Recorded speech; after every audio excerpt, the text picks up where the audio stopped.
Just a patch here in the Mojave Desert where the new and first photovoltaic facility on a Navy base is going to take place. The government, Navy, the county are all very proud of this facility and look forward to producing electricity that'll save the Navy 30% on their bill.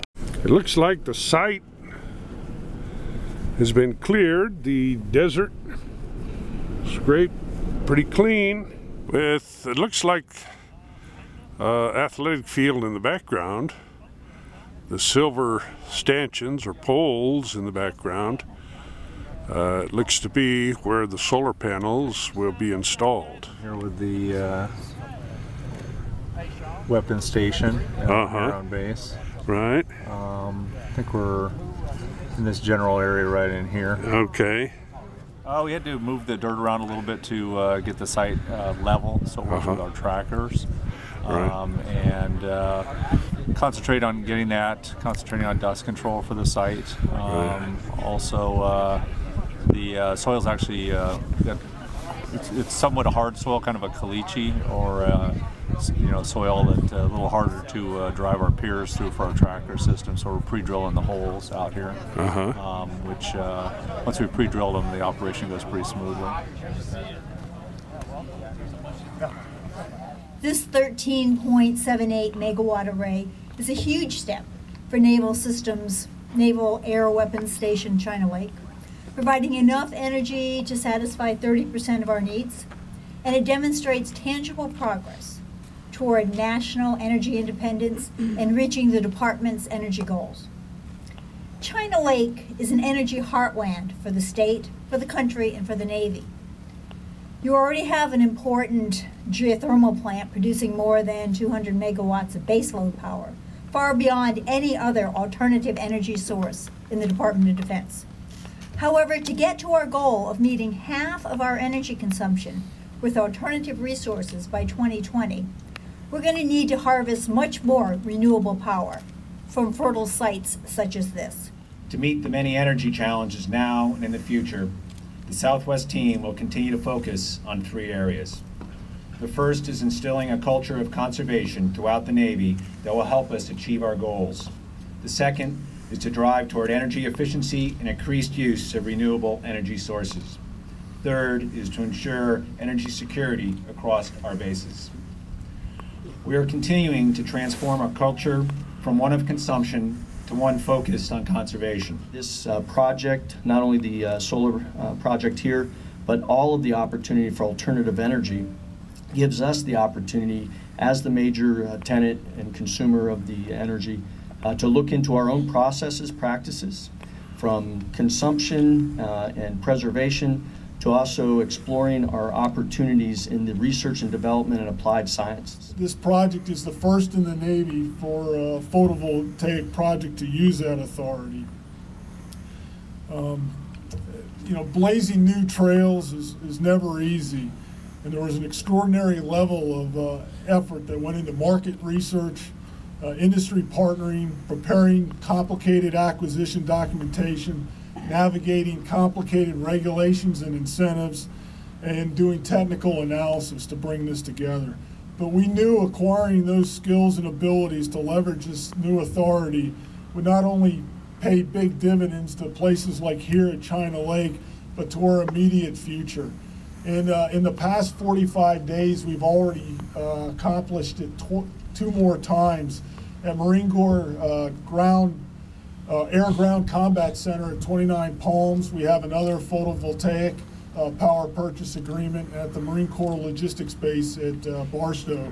Yet another photovoltaic power purchase agreement. SunPower is a U.S. company. We have over 1,000 employees in California, and everything that's going into this facility was engineered, imagined, created at U.S. universities by citizens of the U.S. starting in 1985, from the solar cell all the way to the tracker in the system, it was all created here in our company over a 25-year period. We just want to conclude by thanking again Secretary Pfannenstiel, all of the hard-working men and women of the Navy, and there were many that worked on this project. We really appreciate it. This is a historic event. Please be proud of what you've accomplished here today. 1 shovel, 2, 3.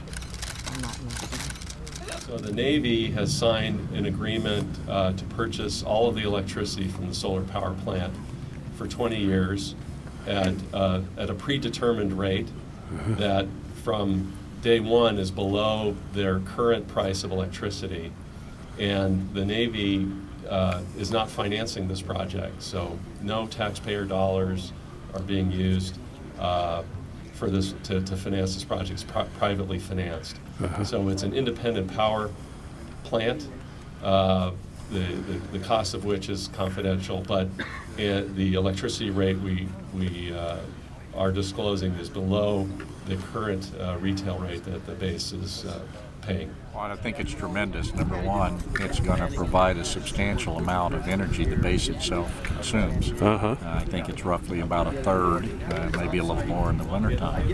And it's a substantial step for DOD to meet their own renewable energy production. For Kern County, sure, it's very consistent with our goal. We set as a policy we want 10,000 megawatts of renewable energy by 2015. We have, with this, we'll actually go over 7,000.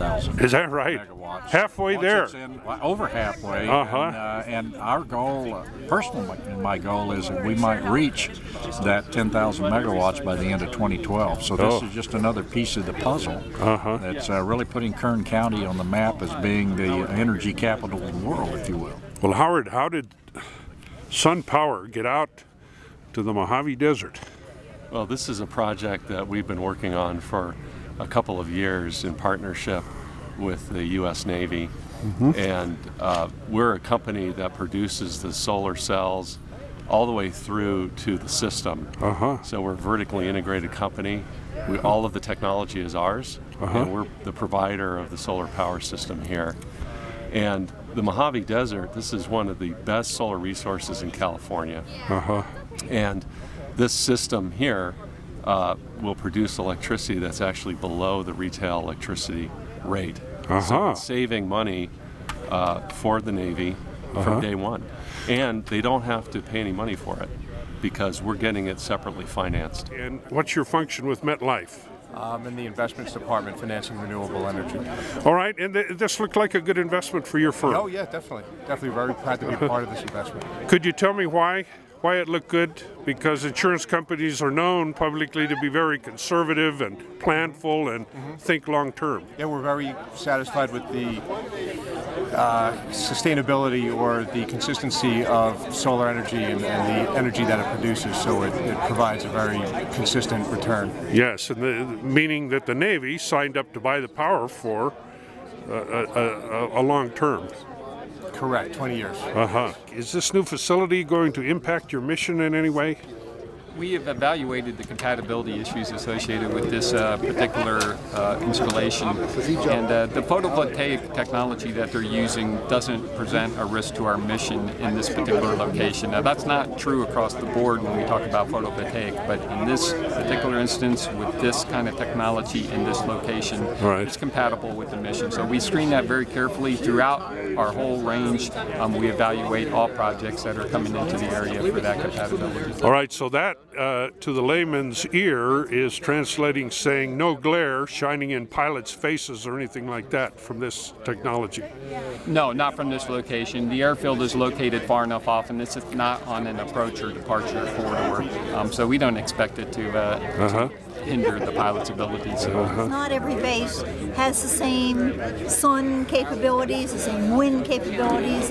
Every base usually has something that makes renewable energy work for them. Sure. But not all of them have this much sun and this much potential. I think the Navy is really in the lead of saying, you know, as long as it pencils out, as long as it is compatible with our military mission, we really want to do it. And so this is the kind of thing that you can say. So your role is really facilitator in all of this, sorting through the good, the bad, Facilitator in chief, that's right. In chief, yeah.